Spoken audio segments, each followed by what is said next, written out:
સુરતમાં વાતાવરણમાં બદલાવ સાથે રોગચાળાએ માથું ઉચક્યું હોય તેમ લાગી રહ્યું છે, ત્યારે સુરત નવી સિવિલ હોસ્પિટલમાં બાળકોના વોર્ડમાં બેડ ખૂટી પડ્યા છે. તો 24 કલાકમાં ડેન્ગ્યુથી એક અને તાવથી એક યુવાનનું મોત નીપજ્યું છે. તો રોજ 250થી વધુ ઓપીડી નવી સિવિલમાં આવી રહી છે. સુરતમાં રોગચાળો વધ્યો હોય તેમ લાગી રહ્યું છે, ત્યારે સુરત સિવિલ હોસ્પિટલમાં બાળકોના વોર્ડમાં બેડ ખૂટી પડ્યા છે. બાળકોના વોર્ડમાં એક બેડ પર 2 બાળકોની સારવાર આપવામાં આવી છે. તો છેલ્લા 24 કલાકમાં એક યુવાનનું ડેન્ગ્યુ અને એક યુવાનનો તાવથી મોત નીપજ્યું છે. સુરત નવી સિવિલમાં ઓપીડીમાં 180 જેટલા કેસ સામાન્ય દિવસમાં આવે છે, તેની કરતાં અત્યારે 250થી વધુ રોજની ઓપીડી આવી રહી છે. સુરત સિવિલ હોસ્પિટલમાં બાળકોના વિભાગમાં હાલ 250થી વધુ બાળકો અલગ અલગ બીમારીઓના દાખલ છે અને બાળકોના વોર્ડમાં 200 બેડની વ્યવસ્થા છે. તે તમામ બેડ ફૂલ હોવાથી એક બેડ પર 2 બાળકોને રાખવામાં આવ્યા છે.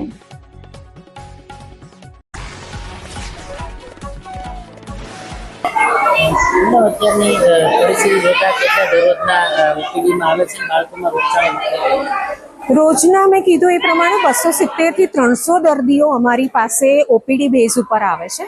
તે પૈકી રોજના 60 થી 70 જેવા દર્દીઓને અમારે દાખલ કરવા પડે છે અને વોર્ડમાં રાખી એમને ડોક્ટરના નિરીક્ષણ હેઠળ રાખી લક્ષણો અનુસાર વર્ગીકૃત કરી અને એને જે તે ટીમની હેઠળમાં સારવાર માટે સોંપવામાં આવે છે. હાજી, આપને જ્યારે પણ અમારી ઇમરજન્સીના દિવસે દર્દીઓ દાખલ થાય છે ત્યારે એ દિવસે ઇમરજન્સી ટીમ દ્વારા દર્દીઓને જે એકબીજાનો ચેપ ન લાગે એવા દર્દીઓને સાથે રાખવામાં આવ્યા હતા, જેથી એ દર્દીઓને નિરીક્ષણમાં રાખી અને એમના લક્ષણોને અનુસાર વર્ગીકૃત કરી પ્રોફેસર દ્વારા એમની તપાસ કરી અને જરૂરી સારવાર નક્કી કરી એમને જે તે ટીમને સોંપવામાં ડોક્ટર્સની ટીમને સોંપવામાં આવે.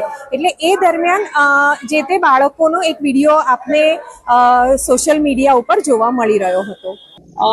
હાલમાં બાળકોની ઓપીડીમાં 200 થી 250 બાળકોને સારવાર મળી રહી છે અને વોર્ડમાં રોજના 40 થી 50 દર્દીઓ નવા દાખલ થઈ રહ્યા છે. બાળકોના વિભાગમાં બેડની કેપેસિટી કરતા અત્યારે દાખલ દર્દીઓ વધારે હોવાથી એક બેડ પર 2 બાળકોને સારવાર અપાઈ રહી છે. સિવિલમાં આવતા દરેક ગરીબ દર્દીને સારવાર મળી રહે એ અમારો ઉદ્દેશ્ય છે અને આગળ પણ દરેક બાળકને સારવાર મળી રહેશે.